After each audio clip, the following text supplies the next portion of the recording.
Well, this is an arc you've been waiting for. One of the greatest arcs in Jujutsu Kaisen that is fully representing Gojo Satoru, young Geto, and a mystery man named Toji. This video is going to explain everything that you might end up confused about, or if you want to relive the experience and moments of the past arc. Either way, I'm not going to waste your time. Remember to leave a Jujutsu like for some hackery luck, subscribe if you're new, and let's get into this amazing arc of Jujutsu Kaisen. First off, we are introduced to young Megumi and Utsuhime, both current teachers in Jujutsu Kaisen. They've been stuck in the hallway for at least 30 minutes, looking never ending. This cursed spirit isn't using a barrier that creates a loop in the mansion. It keeps overlapping space as they move. They also described the walls to be impenetrable. They need to get outside to break this, but out of nowhere, they get help from one of the strongest Jujutsu sorcerers alive, Satoru Gojo, Teen Gojo to be exact. Gojo Pompous already asks Utsuhime if she's crying, which is disrespectful since Utsuhime is older than him, a senior. Meme tries to get some consoling, but Gojo knows she wouldn't cry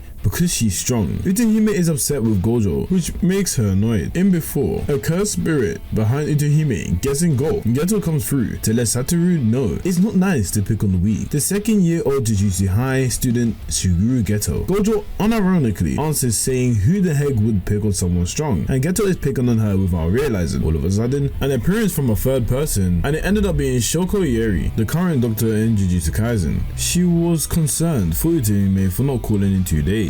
Utsuhime and Shoko agree that the pair Geto and Gojo are trash, but Meme brought up an important question: where is the curtain? Which meant everyone in the public was able to see the destruction and everything that occurred as random explosions. The purpose of the curtain is to prevent this issue. Yagai Masamichi scolded them to fess up, and of course, it seems Gojo was the person that was meant to do it. Gojo gets punched on the head, but really and truly is confused on if curtains are necessary in the first place. Does it matter if regular people could see us? The reason he asked this was because they can't see Jujutsu or cursed spirits in the first place. Geto lets them know that the purpose of it is important and is for the citizens' peace of mind. So keeping them confidential is important, and Gojo says yeah, gotcha. Gojo is also frustrated, looking after the weak, and although Gojo feels conflicted in what he's fighting for, Geto believes society should protect the weak. Jujutsu exists to protect non-sorcerers. But Gojo wonders, being righteous, I hate that stuff. Applying reasoning and responsibility to Jujutsu is a thing of the weak. This infuriates Geto and is happy to scrap him outside, and he feels Gojo is disrespecting him.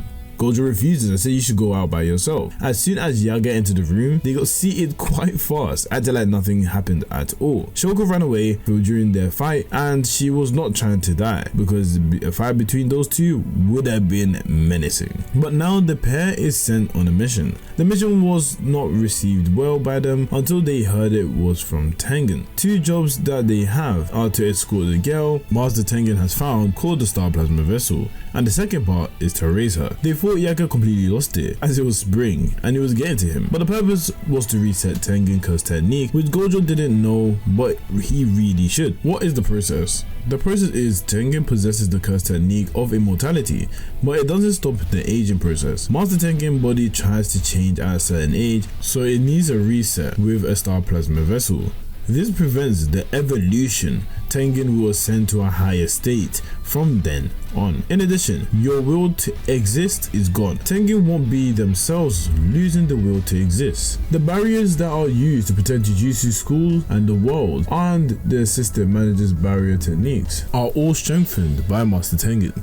Without him, everything would be different. Worst case scenario, Master Tengen could become an enemy, so the refresh should come in once every 500 years to merge, especially with a Star Plasma Vessel, to rewrite the body's genetic information, and Geto processed it as well as Gojo, but in a different way as Evil Tengen equal Go Greymon. Nice. The location of Star Plasma Vessel has been exposed. There are now two groups that want her. Group 1, to make Tengen lose all reason, is the Cursed Group Q. The second group is the group that worships Master Tengen as their deity, the Star Religious Group, also known as the Time Vessel Association. The merger begins in 2 days when the moon is full. Escort the girl and bring her to Master Tengen, says Yaga. There is a great demand on importance for this job in the Jujutsu Society. They really emphasize the weight of this job and how important it is. The scene changes to Gojo and Geto wondering why the Star Religious Group wants to have her killed, and it's due to the fact that they want a pure Master Tengen, one that believes the plasma vessel will mess up its purity. The Star Religious Group are non-curse users, so there shouldn't be an issue, as they say, but in terms of the Q, you should be wary. Gojo believes it's okay, they are the strongest. This is before Geto scolds Gojo because he speaks reckless a lot, while not being very mindful of his surroundings. He has a dirty mouth and is quite rude. This is typical Gojo. All of a sudden, a building has a body flying to the ground and it looks like the Q made their move. One of their soldiers done this until Geto came to rescue her and tells them not to make a mess. Gojo is relieved that thankfully Geto got her. Then knives come at him, which is stopped with the Infinity. Q Soldier is intrigued to fight Gojo, but as soon as Gojo starts trash talking, the soldier loses all composure. And it began. The Star Religious Group literally has no power to fight, but they have plenty of money. With that being the case, they asked a man to complete an assassination, which they refer to as a Zenin. But it seems the strange man took his wife's name, which is not something that's usual, and instead goes by Fushiguro now, while accepting the offer. Meanwhile, Geto dismantled the Q member as they were apologizing repeatedly, even saying they would quit the Q. Geto continues trolling him while using his phone too. Then the soldier ended up hyping up their strongest comrade, but he ends up getting packed up by Gojo. The Q organization ends up disbanding. Damn, they didn't last long. So the Star Religious Group mediator is getting a progress check from Toji, and Toji reveals the game plan is to kill Gojo, using the money he was given in an attempt to wear Gojo down, but it would take some time while he looks into the horses that are racing so he can get some money. Back to the scene, Gojo and Geto are wondering if they should take Riko to the hospital, but suddenly she wakes up and tells Gojo to get off himself, and Geto having bangs. They pull her comedically, but the caretaker for the Star Plasma vessel comes through and rides a cursed spirit. Geto uses cursed spirit manipulation. Like the name implies, he controls the cursed spirits. Gojo gets annoyed and asks Riko if she has a fear of going to Tengen, but she becomes jubilant. She goes as far as Tengen is me. I am Tengen. She continues to ramble with saying murder and death is not the same, and she is happy to be in this position. But Gojo and Geto weren't listening to that, saying she has no friends. Afterwards, the mention of school made her realize that she indeed needs to head to. Before Gojo could say no, don't go to school, she insists. Gojo gets a call as soon as possible to Yaga, wondering why they shouldn't take her back to Jujutsu High, but it was an order of Master Tengen to allow her to do as she likes, as is the last day. This she obliged to her requests, giving her the opportunity to enjoy her last moments with family, friends, and everything she holds dear. So part of the mission is letting her enjoy herself, but the caretaker is only one that looks after Riko. So really, she has no family since they were in an accident. While this was going on, Shiguru had surveillance spirits and he could use it to detect things, but could not use it as similar to Mei where she can see through their vision. Until suddenly, he detected an exorcism of one of the two cursed spirits. This is when we find out that a 30 million bounty was put on Riko Amanai, and it was online on the dark web. And who's this head by? Toji Fushiguro. The plan was to wear Gojo down, and the organization was not happy at all since they didn't understand the logic, thinking Toji just wanted to do it. But really Toji believes because Gojo's there, no issues will come from that. When asked if he could beat Gojo, he responds good question, but he's pretty stuck on the objective and is going soon. Meanwhile, Gojo and the others are running fast to attend what happened, whereas Gojo is going to collect Riko. Satoru is going to his part and fight the intruder. Gojo is frustrated Riko didn't want to comply with being looked after. Geto on the other hand was not sure who is intruding, especially not knowing that a bounty was placed. So we look at the point of view of the old man. He inspects Geto, covering the front and the rear with Shikigami. This geezer knows what he's doing. He figures out his curse manipulation. Geto applauds him for the wise age, reflecting the old man. The old man assumed his experience would help him against Geto, making a lot of assumptions, judging a book by its cover completely. He went as far as to think Geto is uncomfortable with close quarters combat, then Geto tells him not to waste his time. Leading to the corridor covered, the old man gets close to him from behind, aiming for a blind spot. All of a sudden, the old man has some memories or flashbacks in which he sees his younger brother being more appreciated than him. The only friend he had was a dog, but all of this was happening because his life was literally flashing before his eyes. Two-piece combo, bat bat, by Geto. All this time, Geto knew, setting the old man up and manipulated him, as when presented with an opportunity, going for it directly could be your weakness. So it begs the question, was the old man with the Q or Time Vessel Association? The scene changes and 30 million is on the lips of another person. This was a man with a paper bag over his head and seems like he was a fan of blood. Gojo enters Amanai's class and everyone sees a worried Gojo. The screams then came. Young Gojo was flexing as per usual, to the point even the teacher wanted some of Gojo. She first tells him it's inappropriate, then offers Gojo her number. That is shady. Gojo takes Riko and tells her she is being attacked by cursed users. They make their way towards Jujutsu High. The man with the paper bag sees Gojo and Riko, but is confronted by Riko's caretaker. She asks if she's associated with the Time Vessel Association, but the man with the paper bag says if you want to kill someone, do it without talking. Then the caretaker attacks instantly and dodges the man, hitting him in the genitals with a broom, threatening him on top. Even Geto was pretty shocked, thinking she's mad strong, but while they spoke about catching up with Gojo, the man says she is a 30 million bounty girl and it seems like it was the clone also. This lets them know it's not people working with the Time Vessel Association, but it was set on her, perhaps by them. Geto warns Gojo of this instantly. This was done in the dark web, and there's also a time limit. They have until 11 AM the day after tomorrow. Gojo says I see and is quite surprised that there's always low amount of Jujutsu sorcerers, but they're lurking in the shadows and definitely exist, offering them to join Jujutsu High. The man doesn't like risky professions, so he'd rather not.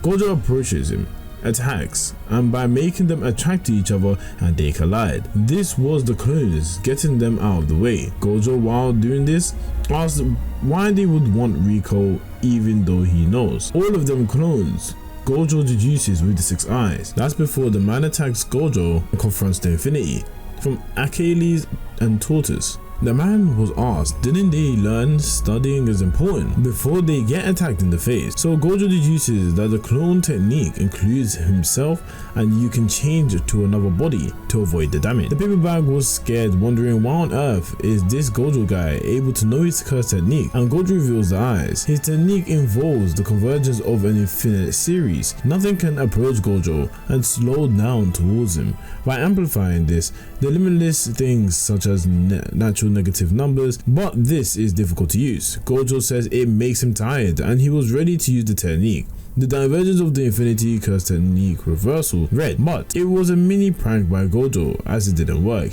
Then punches the guy in the chin and takes him out. Gojo genuinely thought it would work, but it was the first time he thought this would work. Geto unfortunately didn't realize Kuro was captured, and it is unfortunate. He forgot about the importance and the value of it, but Gojo let him know it's no big deal. They think about using Shoko to replace her as a fake, but Riko is upset and she wants to go with them. She wants to say goodbye to her at least. Then she is told they will leave her if their change decreases their chances of saving Kuro. Then Gojo says don't back out halfway, even if you're scared, to tease her. But funnily enough, they fast forward to after the saving and they're welcomed onto the beach. We find out Kuro was captured by a non-sorcerer, a member of the Time Vessel Association, but she can't quite remember the kidnapping. She was wandering in the airport, might have been sabotaged when they made their way, but Geto got Nanami and Haibara. Haibara wants to show Geto what he got, and Nanami doesn't think this is an appropriate mission for first years. The fact that the elders are risking their life for an innocent girl, we gotta do our part, Haibara says. And Nanami asks, what if the hurricane comes and the airport shuts down? Meanwhile, Gojo and Riko are having the time of their lives with a sea cucumber. The holiday sightseeing is Gojo's idea, just to show some compassion. for Riko and allows him to have as much fun before she dies. She becomes sad when Geto says it's almost time. Even Gojo felt bad and delayed this until tomorrow morning to Geto, since at the moment that in Okinawa instead of Tokyo there'll be fewer curses anyway. Geto is concerned because all the time Gojo was using his infinity 24/7. Gojo gave a lot of excuses to convince Geto it's okay and delayed by a day. They enjoyed their food and did things to enjoy all with each other, giving her the best day possible. Even to the aquarium. Now day 3 is the day of the merger. The bounty was lifted 4 hours prior. Now they end up in Jujutsu High's barrier and now it seems as if it's time to relax. Everyone was tense for ages, wondering if they're gonna make it or not, but they finally have. But now everything can be calm. Jujutsu High is hidden from society, no one can find it. There's nothing that can go wrong. Riko and Kuroi thank Gojo and Geto for their work. Gojo was tired by babysitting this girl from out of nowhere. Gojo gets stabbed by none other than Toji Fushiguro. But I think it is the last time we heard from him, and everyone guard being down, Gojo was striked. Gojo questions if he knows Toji, and his reply was cheeky, saying that he's not able to remember some dude's name either. We go back some time, about the time Gojo was a kid, as Toji went to see what this Gojo kid's all about. That was the first time and last that anyone was aware of his presence when standing behind them. That's exactly why Gojo was now struck by Toji successfully. Geto reacts and goes for Toji and gets eaten. Gojo is told not to allow it to let his guard down, and Geto then takes Riko away. Toji arises with another sword, even though Gojo wonders how it appeared and what's wrapped around Toji as well, trying to figure it out. From what is seen, the Star Plasma vessel is gone and Toji needs to kill them, even disappointed for not being able to kill Gojo in that one strike, and he blames it on his rust. Gojo then tells him that the bounty is lifted already, not knowing Toji is one that set it up in the first place. This whole ploy was to gain an advantage on them, giving them an illusion. If there was no time limit, Gojo wouldn't stop his technique. With that speed, Gojo goes to Toji and uses blue, trying to finish him, but Toji escapes with sheer speed. But Gojo then adds that it's not that Toji is fast, but his zero curse energy is what makes him exceptionally quick. As prior, Toji switches his curse tool and struggles to get in. Gojo is baffled by how Toji is able to move this fast, causing Gojo to use maximum curse energy output blue, then blows away the whole perimeter, leaving space for him to see everything, reducing the surprise attacks. Until strategically, Toji Fushiguro ends up using fly heads and it's like a shaft grenade, blocking his view again. Gojo is about to do the same move again to get rid of them, but he realized that the main target is Amanai Riko, so he thinks that split second, making it a hesitation.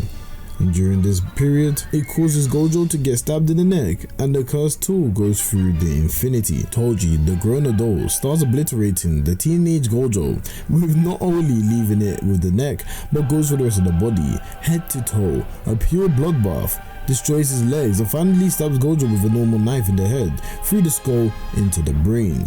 This scene shows a dead Satoru Gojo. We now see Amanai about to merge with Tengen. She is told to take care by Kuroi, and you can see that they have love for each other. Amanai loves the caretaker very much. Geto will look kind of emotional when he sees this. Then they enter the main hall of the tombs of the Star Corridor, the country's base for the primary barrier. Geto gives the necessary instructions for her to assimilate, as he cannot go with her. This is protected by a different barrier, the one around Jujutsu High, or she has a choice to return back to Kuroi. Geto felt obligated to give her the choice as she is a victim of this merger. The teacher even called it an erasure. Gojo and Geto decided before meeting her, if you don't want it, they'll call it off. They don't mind or care because they're the strongest and it should be fine. They promised to protect her future. Riko was always told she was special, which became normal to her. She had her parents die in a car crash, in which she was not sad or lonely. She generally thought that it was okay with merging and leaving everyone behind. She thought sadness and loneliness would disappear, but she wants to live and go home, see things, more places, do more things. So Geto tells Riko, let's go home, until the man who has terrorized everything till this point and ends up putting a bullet in the head of Riko in front of Geto. The first words from Toji to wrap things up. Geto is baffed and confused how on earth Toji got in there, and the response was something he never thought he would utter in 1,000 years. Toji killed Satoru Gojo. Geto then tells him to die. So the tombs of the star and the cursed warehouse are barriers for hiding. No guards can be there. As long as you know where the entrance is located, there should be no problems. Jujutsu sorcerers are busy around this time of year. As someone who has zero cursed energy, he's Invisible Man. But when holding a cursed tool, he's no longer invisible due to the cursed spirits. Then suddenly, the rainbow dragon comes charging at Toji. He shoots Geto, who blocks it and jumps above, asking to continue. So Toji is carrying the cursed tools and in the cursed spirit. This can change in size and also shrink. It is ingested by Toji and thrown back out whenever he needs it. That's why he can move through the barrier while holding the cursed tools. That's in addition why he never gets caught. Then Toji continues discussing the murder of Gojo and how he did everything, but is told to shut up by Geto. What he wants to know is how did he enter the tombs, how did he find the entrance? But Toji gave him an answer that's so simple that he even forgot it. Humans leave more than cursed energy. Odors, footprints, and 5 senses of his is too sharp, so he found his way. Geto wondered how Kuroi and Toji said she's probably dead but doesn't care if she's dead or not. Then straight away, another Geto pursuit, but Toji cuts through the dragon, cutting the hardest skin of all his curses. Then another curse comes as an attack with its innate domain. The domain doesn't end till the end of the question being answered. And the question was, do you find me pretty? But Toji says you're not my type, and this cuts his ear. Just from that alone, he understood how to negate it. The attacks are from all angles. Then behind him, Geto appears. He tries to suck away the cursed spirit. That's with Toji. A smart, excellent move. Toji thought this was going to be the end for Geto, but Geto responds, for you. All of a sudden, the cursed manipulation is repelled instantly as a cursed spirit spits out the inverted spear of heaven, and Toji instantly cuts it down, which I'm assuming is the reason why it was negated. Then takes action to knee him in the head. Toji really would have killed him, but he does not want to do so in case Geto's cursed spirit goes berserk, and doesn't know what would happen if he ends up dying. So it just goes to show he just knows how to avoid problems. Telling him, thank your parents. Yikes, Toji is just sinister all around.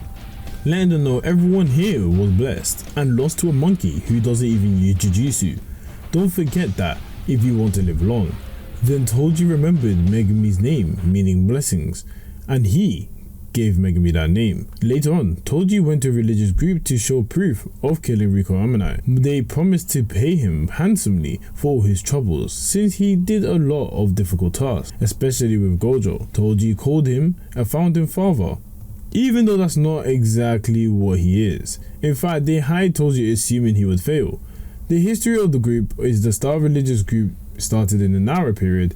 Tengen was spreading Japanese Buddhism and teaching and preaching about moral foundation of Jujutsu sorcerers. Jujutsu and religion did see eye to eye because of believers that were non-curse users. Jujutsu sorcerers, even with the amount of rights that they had, could not lay hand on non-curse users.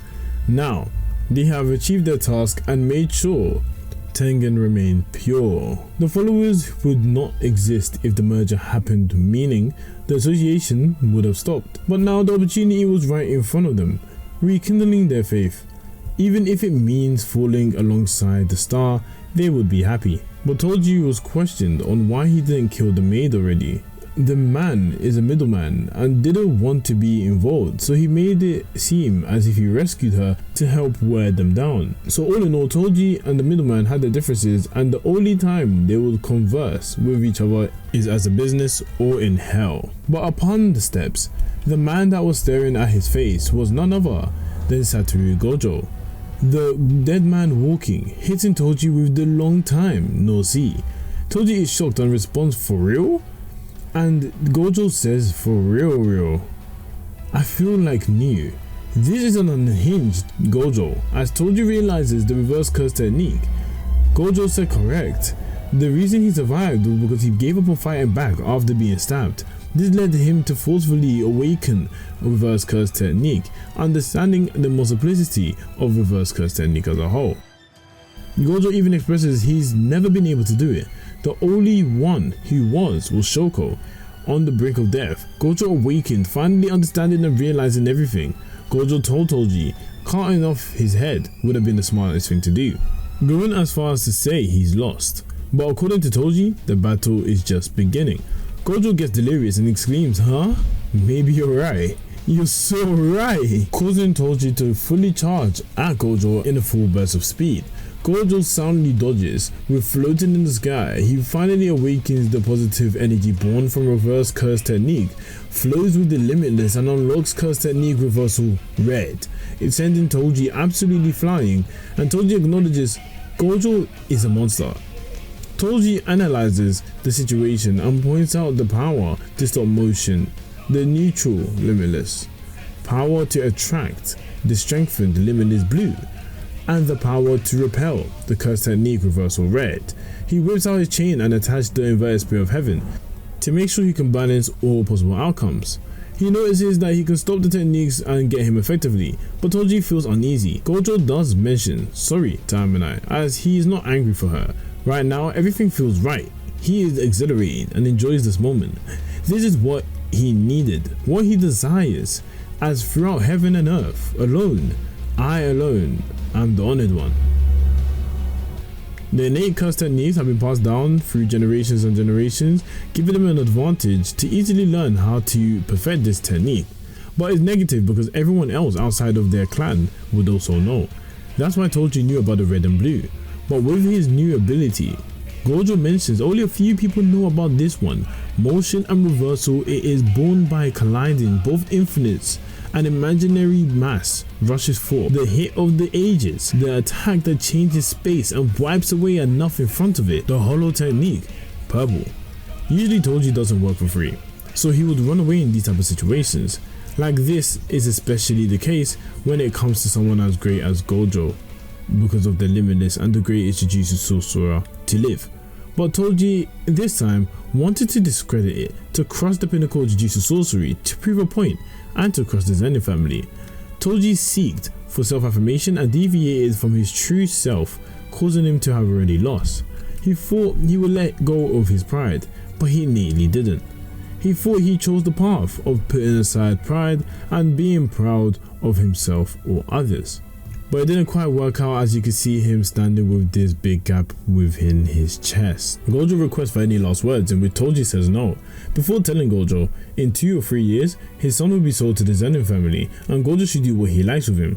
We change to hours later, which Geto comes to the Time Vessel Association, meeting them, and there stood Gojo holding Riko as everyone was clapping that she died. Geto could not believe that this is the same Gojo, wondering how on earth this happened to him. Geto is healed by Shoko previously, and Geto takes accountability, but Gojo says it's his fault. But the words that comes from Gojo chilled him to the core, and could have made the difference between Gojo going evil and actually being positive in this Jujutsu world. Do you want to kill them all? Gojo says the way he feels, it will be numb. Geto tells him not to, as it's pointless. They will crumble as a society regardless. Unlike what happened with the reward money, they can't talk their way out of this situation anymore. They will disband in due time. Gojo said, does there need to be a reason? And Geto's response is important, especially as Jujutsu sorcerers. Into the future, 1 year later, August 2007, the peak time of cursed spirits arise. But Geto and Shoko throw objects at Gojo and it doesn't touch him. An automatic targeted option for Jujutsu techniques. So Gojo is able to use the infinity, and instead of it being manual, it's automatic this time.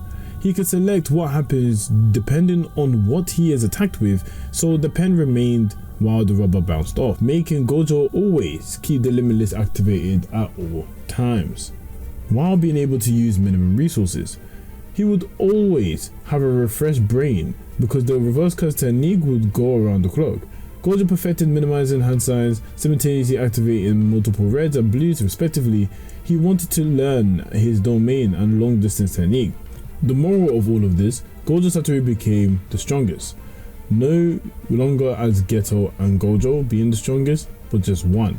Gojo notices Geto weight was being lost, and Geto understands Gojo is strong enough to do all the missions himself now. Geto brushed it off, and in reality, that summer, more and more curses popped up, meaning an endless cycle of exorcism and consumption.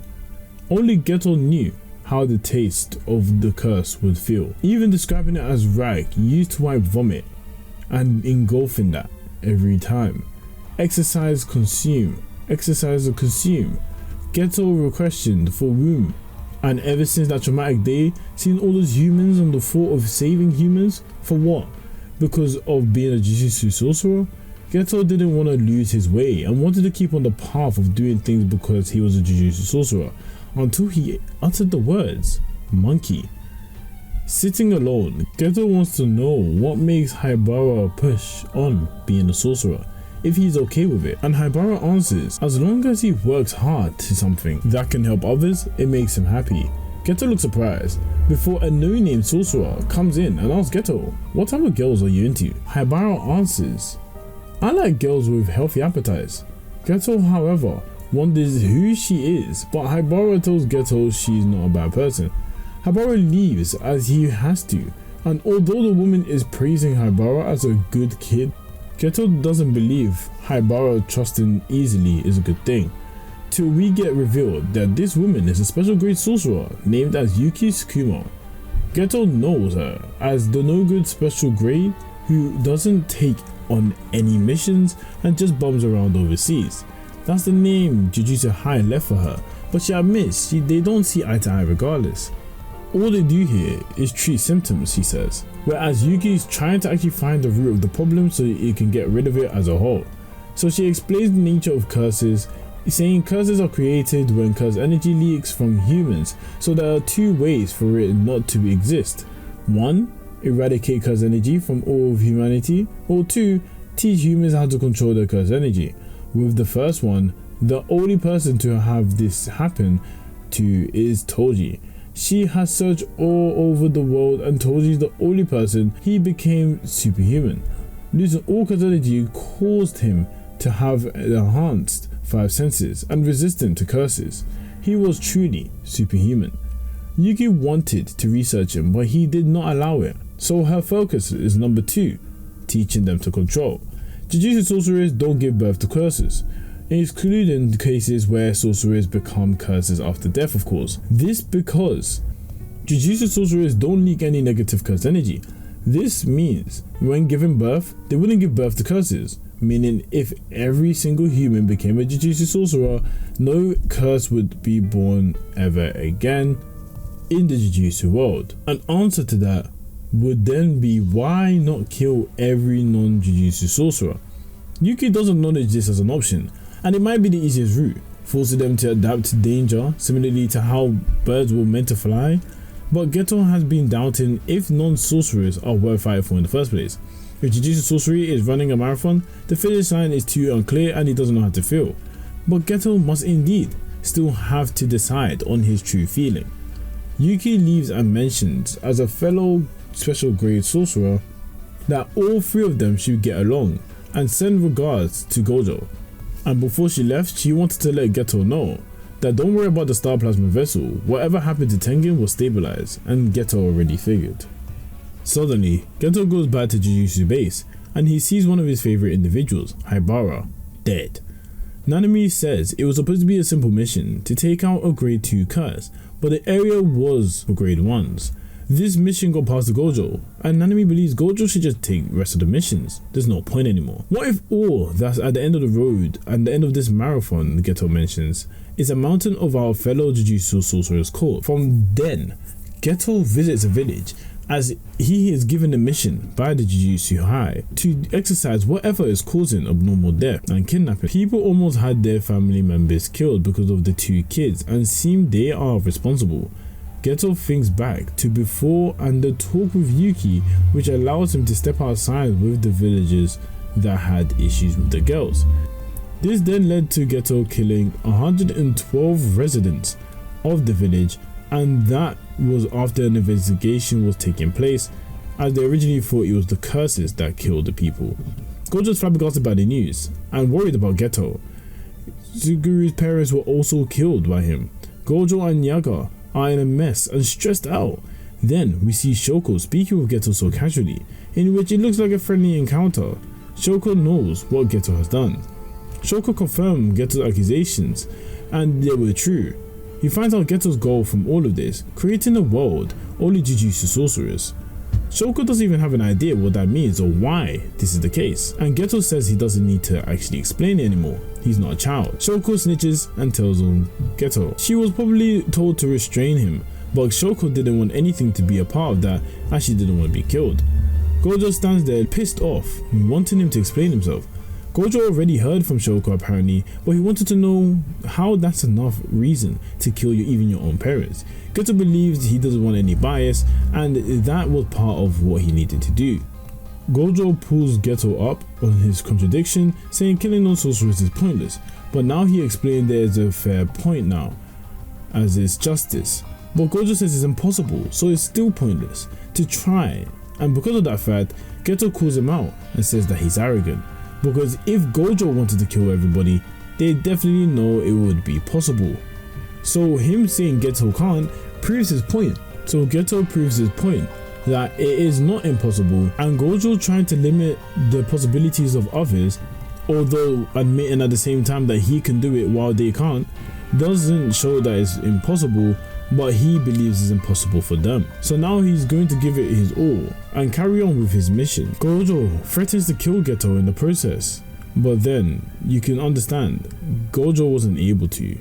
Gojo realizes at that moment, while speaking to Yaga as well about the situation and why he didn't kill him, that no matter how strong you are, you can only save those who are willing to be saved. Geto gets into contact with the mediator of the Star religious group, who is a mediator for other religious groups also with similar ideals.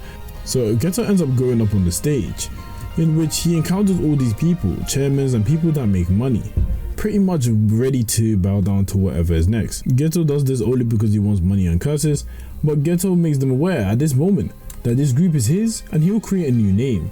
Obviously people were opposing to this idea while they were whispering in the background. So Geto asks one of them to come back on the stage and kills them. To set an example, Geto tries again, but this time he says it with no remorse and say obey him, monkeys, confirming that the truth he chose is not liking monkeys.